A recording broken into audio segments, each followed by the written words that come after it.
The day I said nothing was the day she finally heard everything.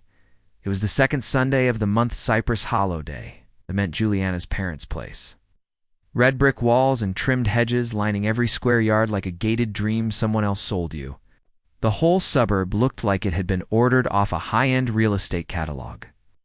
White fences, 3-car garages, wine moms in yoga pants, and Labradors named Bentley. You get the idea.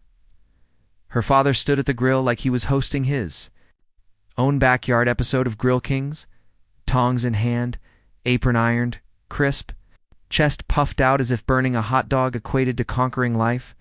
Her mother, meantime, moved through the kitchen like a 4-star general.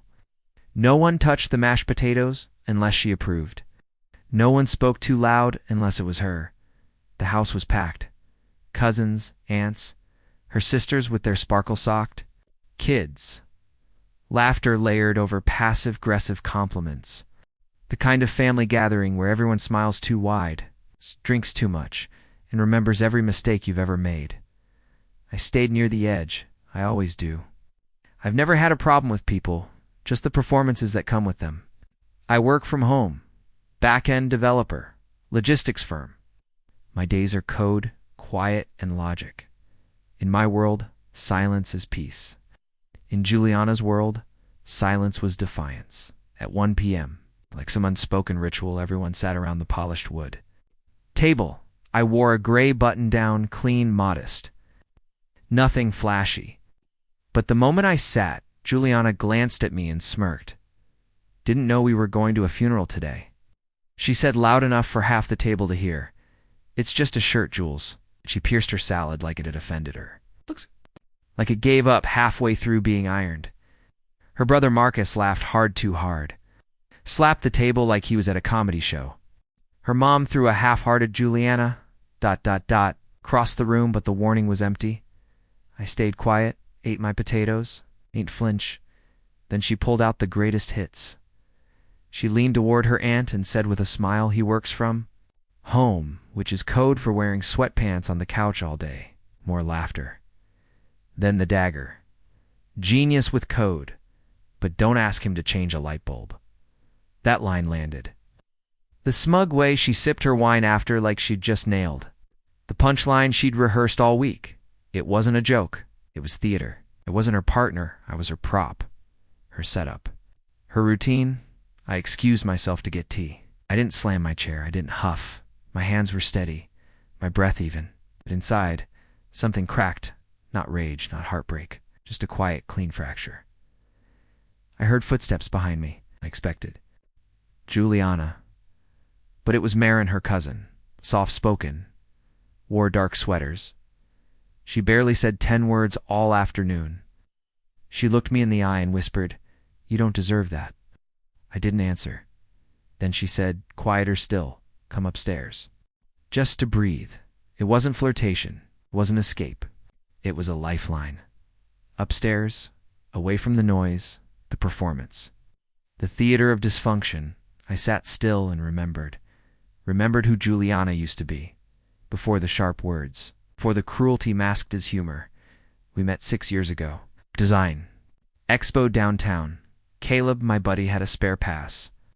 I tagged along, espresso in one hand, low expectations in the other. She stood beside me at a booth, eyeing a lamp that looked like a UFO mated with a toaster.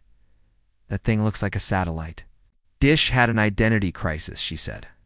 I laughed. So did she. We sat on a bench for 2 hours that day talking about brutalist lighting, our hatred for small talk, and how mornings should always be quiet. 3 months later, we shared a lease and a life, labeled everything containers. Drawers, calendars. I didn't mind. I liked the structure. I liked the world she was building.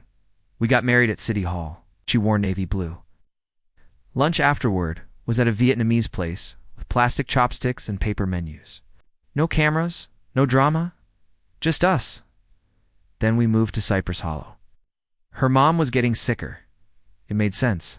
Could work from anywhere. She wanted to be near family. Agreed. But something in her changed. Her tone grew sharp. The jokes got meaner. In public, I wasn't her husband. I was her warm-up act. When I brought it up, she rolled her eyes. You're too sensitive. It's not that deep. In bed, she turned away. Her phone stayed closer to her than I did. When I asked if she was, "Okay," she snapped. "Why do you always make everything about you, Ryan?" That line didn't sting. It confirmed everything. I didn't need compliments. I just wanted to be seen. The drive home that Sunday was quiet, not peaceful loaded.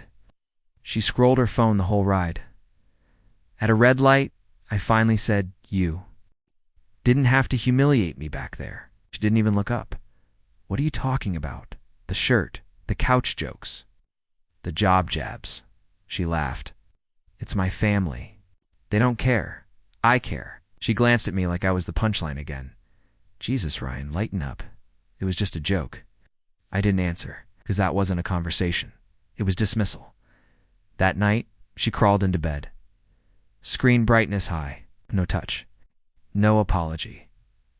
I lay beside her, staring at the ceiling, and somewhere between midnight and dawn, I left not physically, just in my mind. I was done. The next morning, she was sunshine again. Bagels, coffee, casual small talk. She had no idea I was. Already building an exit in my head, bank accounts, passwords, PDFs, documents, everything she thought. I was too lazy to manage. I managed behind her back, methodically. A week later, she told me she had a client dinner. Tight black dress. Red heels I hadn't seen since our honeymoon. Left at 6 p.m., I waited 5 minutes. Logged into our shared Apple ID, messages, hints, double quotes, just your place again. Let's feel it out. If I'm late, wait in the car. Names. Just a number 3 visits to the same boutique hotel in Midtown in 6 weeks. Uber receipts. Calendar entries she thought she deleted.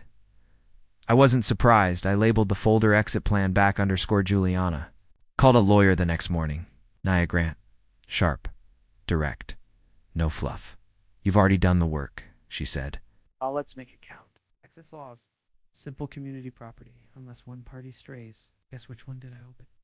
A new bank account. Rerouted my paycheck. Closed every joint credit card. Changed passwords. Quietly packed my life in digital boxes while pretending to still be her husband. I even smiled over dinner. Told her she looked good.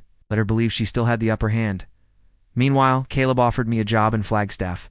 Better pay. Slate. I signed the lease for a small place month to month. Simple enough for peace. The plan was set. Second Sunday. 1:37 p.m. She was setting the patio table when a courier walked through the garden. "Are you Juliana Bennett?" She signed, opened the envelope, stopped breathing. I wasn't there. I'd left at 6 a.m., drove to Flagstaff while she slept in. Her texts came hours later. "What the hell is this? You served me at my parents' house? Call me." Didn't? I left her a letter instead. "Juliana, this marriage ended a long time ago. You chose distance. You chose someone else." I stayed quiet, but I saw everything. I'm not angry. I'm just done. You buried us. I'm just closing the casket. Frenchie fought the divorce at first. Said she deserved half. We dropped the receipts. Hotel bookings. GPS history. Screenshots she folded. Vincent, her client, ghosted her the day after. It turns out he didn't know she was married. Now she's back at her parents' place. Same table. One less chair. One more echo. 3 weeks after the divorce was final, she texted again. "I didn't think you'd actually leave. I guess I pushed too far." I was standing on a cliffside in Flagstaff when I read it. Wind in my face. Sky wide open. I didn't reply. That message wasn't for me. It was her voice bouncing off the empty walls she built. She thought. I'd stay, fold, shrink, be the quiet man she could laugh at without consequence. But I didn't leave because she cheated. I left because she stopped seeing me. She didn't break. Me at that lunch. Marin didn't rescue me. But between them, they cut the last thread I was gripping. "Let's go upstairs." Just to breathe? That wasn't an escape. It was proof I wasn't crazy sometimes. That's all you need. Now, when I'm quiet, It's by choice, because silence is peace. Peace is loud. And the day I walked out without a single word was the loudest sound she'd ever heard.